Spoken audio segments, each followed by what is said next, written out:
What is up, guys? In today's video we have another video where I will be spectating random players in Fortnite Zero Build. As always, if you guys do enjoy this video, remember to give it a like, subscribe if you'd like to see more, and comment down below one collab you would like to see come to Fortnite. Even if it's something like will never happen, just comment one collab you would like to see. I'm not really sure what mine would be. We did have a Matrix collab, and it would have been dope if they added a Neo skin for that, because I really liked that when I was a little kid. But as far as other collabs I might like, I was excited for a potential Lord of the Rings one when the Amazon show was coming out last year. But that unfortunately didn't happen. We're going to be landing Kenjutsu this game just because it was the first drop, and I feel like should probably be able to spectate someone that's going to be somewhat aggressive here with it being the first drop. Honestly, I'm not sure if this is a human. I feel like this is a drone, so we're just going to kill them. Yeah. Not good enough, buddy. Where are the other people? He was not worthy of the crown. But yeah, I thought we would be able to spectate somebody that's a decent bit aggressive. Landing Kenjutsu here. I feel like this one might be a drone too. Still out here pickaxing stuff. I don't even know where they are.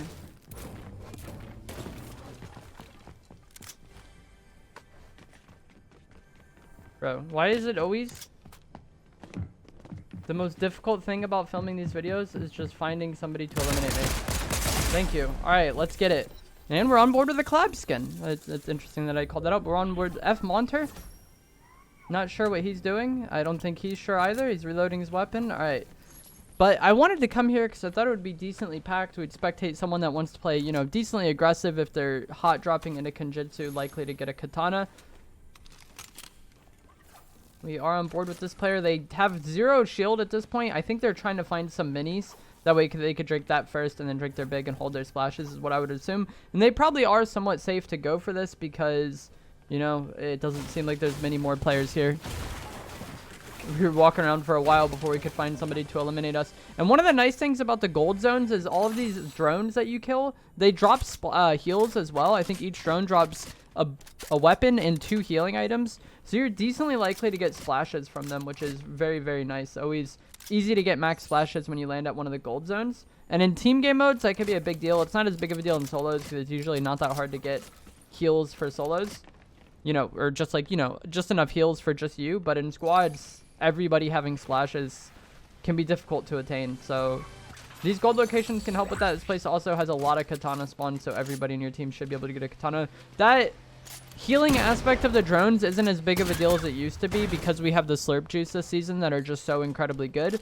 But, when splashes were just far and away the best healing item in Zero Build, it was definitely nice to come by them. And yeah, he did go for the minis first. Personally, I mean, it's nice to do, but you also, I feel like, just want to get shield ASAP. Like, this was like kind of a unique situation where that player seemed to be somewhat sure there's nobody else here. But you never know. He's also going to be capturing the point here. I'm not the biggest fan of this. I feel like the benefit really isn't that there. Like, it marks everybody in the area, marks the chest for the area, and you get like decent-ish loot, but it's really not that good of loot typically. We'll see what this player ends up getting. It's really only something I would do in comp, not so much in public matches. But it seems like they want a better shotgun, and another reason why I wouldn't be that concerned about doing this season is just because of the way the vaults are. Like, you're gonna be able to go to the vault and get a mythic pump if you want to use the pump, So it's like, I'm not too worried about what I get before then. I'm more worried about like getting to the vault location in time and getting decent timing on when I arrive there. They also chose to not get a katana for whatever reason, which is interesting. As I was saying before, one of the main reasons that you would want to land at a place like this is because of how many katana spawns it has. He's gonna go for the bounty here. Maybe he's not. Never mind. We jinxed it. Still eliminating the drones. Probably wants a better AR, I would assume, because he's only on the white rarity Havoc AR.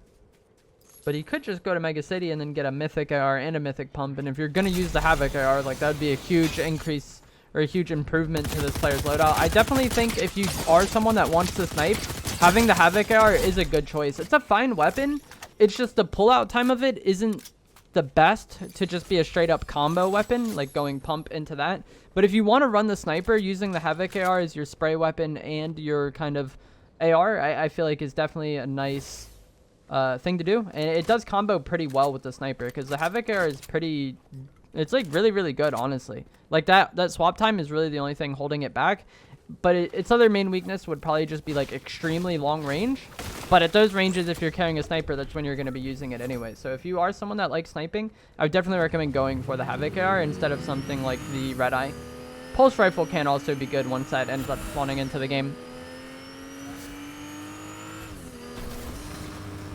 Or if the pistol amp augment was in the game, using the tactical pistol, the shotgun, and the sniper, I think would be a lot of fun. Players just going around on the vehicles. So this is like the time where do I want to switch players? We've been on board with this player for a while. The boss has already spawned at Mega City.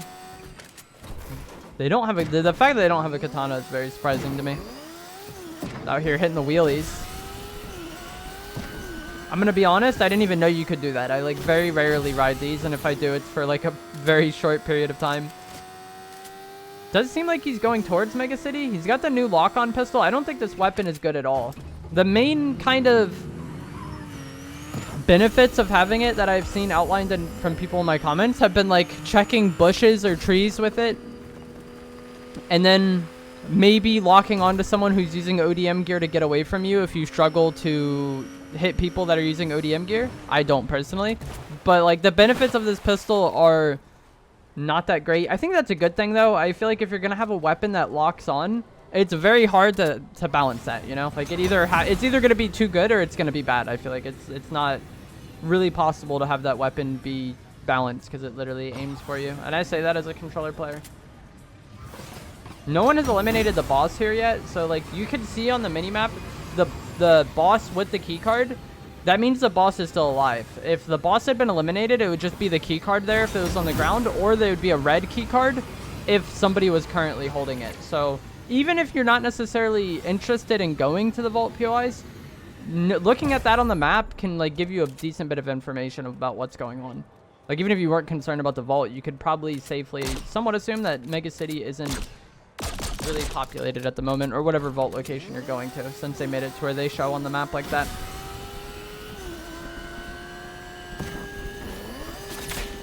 Not too surprised Mega City is not that populated. It's like very rare that I actually encounter people there unless the game forces me to. Like Endgame, I don't really go there very much though. This place usually is decently populated though. For whatever reason, this racetrack area is just usually like abnormally contested. Same with this gas station here. Like I feel like everybody knows that like for whatever reason, just the way the map flows, there's usually a lot of people going there. It's not like there's people landing there, but like at this point in the game, that's usually where you'll want to be. So I've talked many times about when it comes to fourth zone, you kind of want to just put yourself in a position to take advantage of island once it spawns. I feel like with this circle, island is either going to spawn here, or I think there's a spawn port over here as well. I don't think any of the frenzy spawns are in zone. So if you wanted to position yourself like right here or right here, that would give you a decent path to like either of these two island spawns. Also, just for whatever reason, I feel like typically if this one is in zone, it goes to that one. But we'll see what it ends up doing. I'm not quite sure if this one is actually in zone. He's like over here, I'm not sure. The fight going on and this player is not getting involved. Do we switch players? He's like driving on the racetrack. Watch. I was gonna say, this person is gonna run into the guy we were just spectating, and now he's gonna be a beast.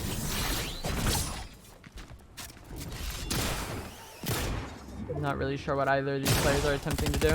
I think this Tegan wins the fight. Maybe not though. She just got good damage on that Bunker Jonesy. They trade heals. The Bunker Jonesy has more splashes though.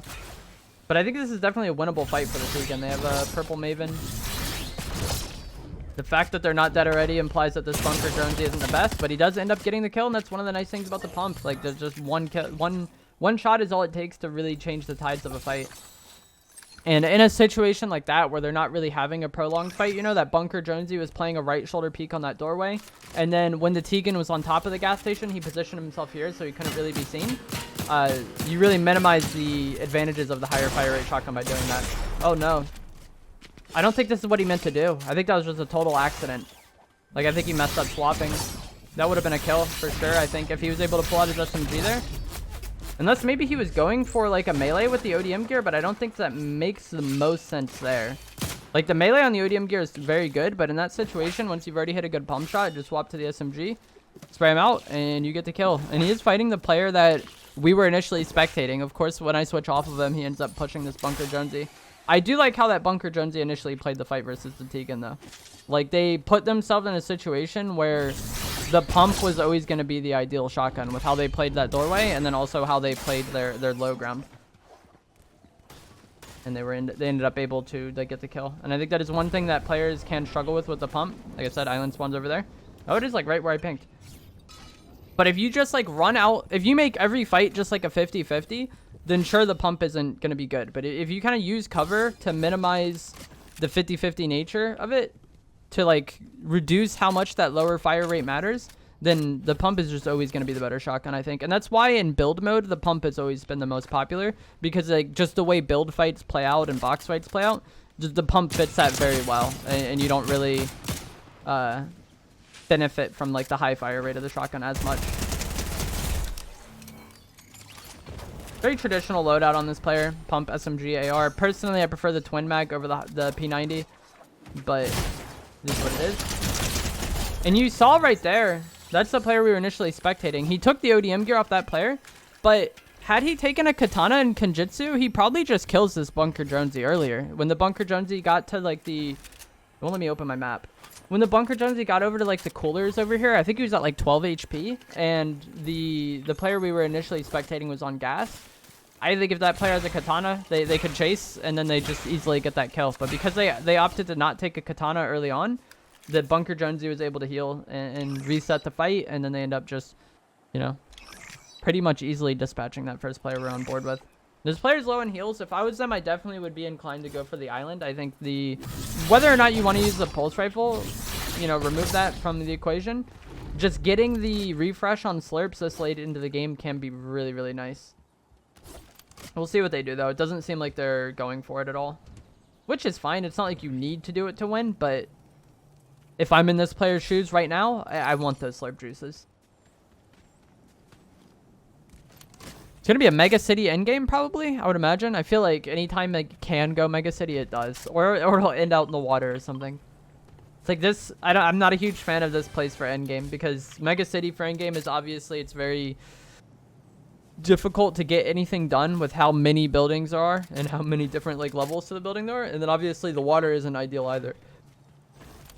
So we'll see what ends up happening here. They only have one chug splash. I wonder if the Mega City Vault was ever opened. I guess it was. The boss is no longer showing.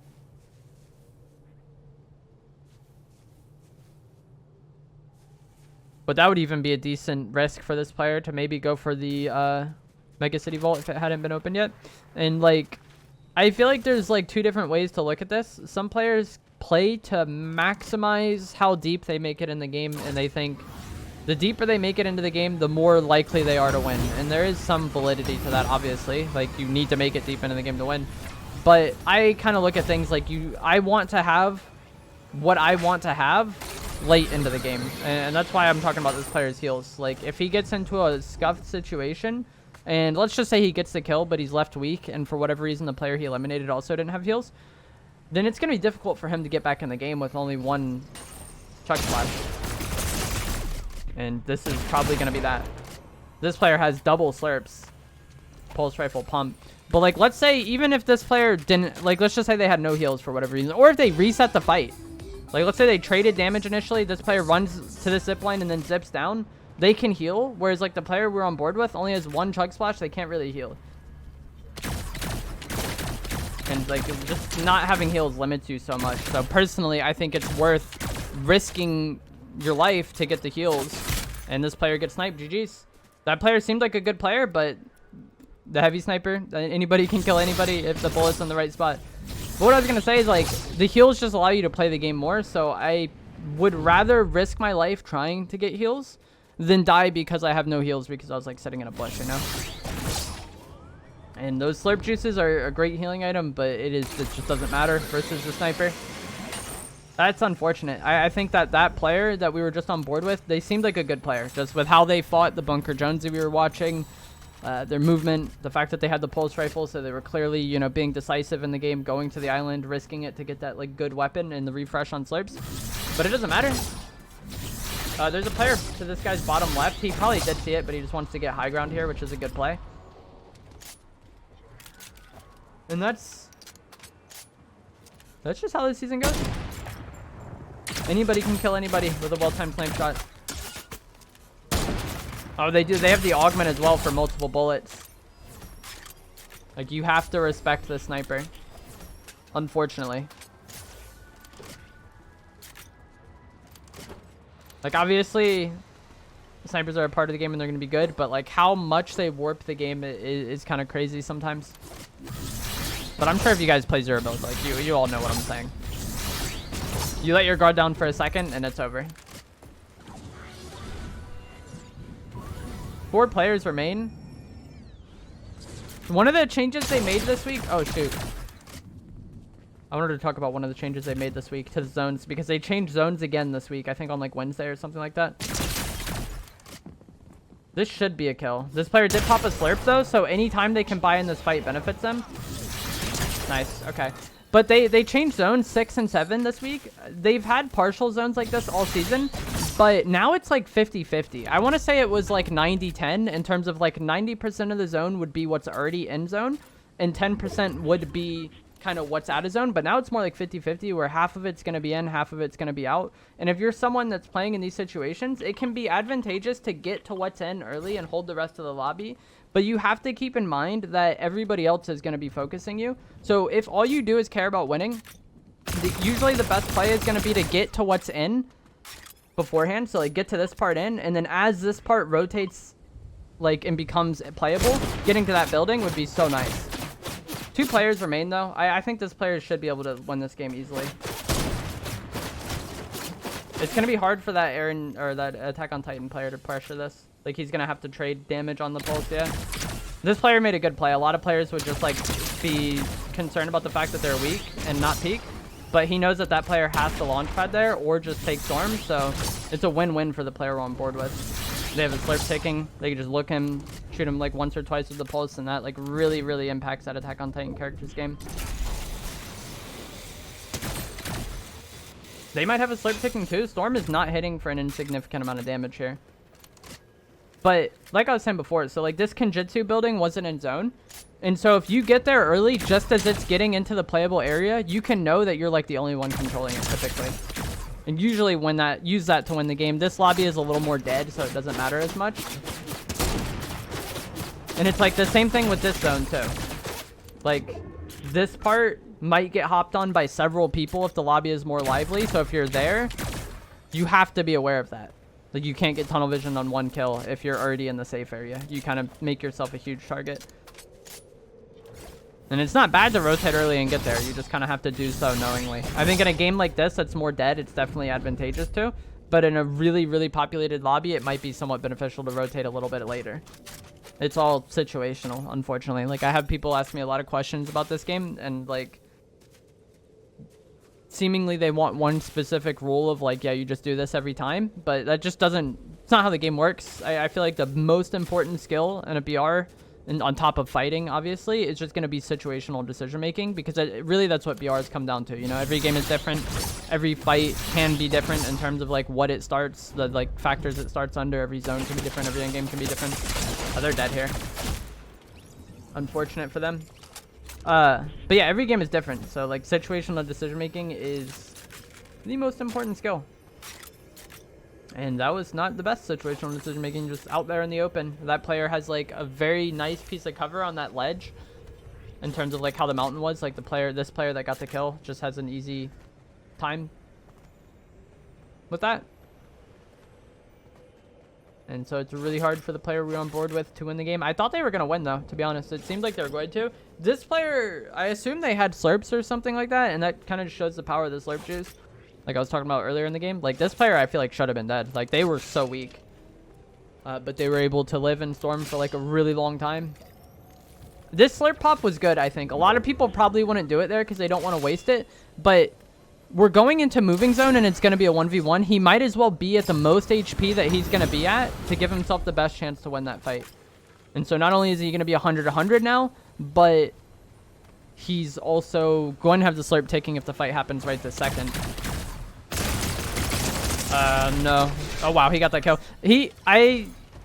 I mean, the pulse rifle worked, so GG's to him. But if you're in that situation, I feel like you want to open with a pump. Once you're on the spray weapon, you can get the kill. But, like, if the other player hits a nice pump, and they did have the mythic, it looks like, it could just completely ruin your game. But that is going to be it for today's video. I hope you guys found this helpful and informative, specifically the part about the zones, because I feel like playing half and half is difficult for some people, but it's really just you have to be mindful of the fact that, like, it's good to rotate early into half and kind of get into the area that was just out of bounds as it becomes inbounds. You just have to know that you're making yourself a target for doing so, and, you know, depending on how populated the lobby is, that might be a good or bad thing to do. But yeah, I hope you guys enjoyed the video. Give it a like if you did, subscribe if you like to see more, and I will see you guys in the next one. Thanks for watching.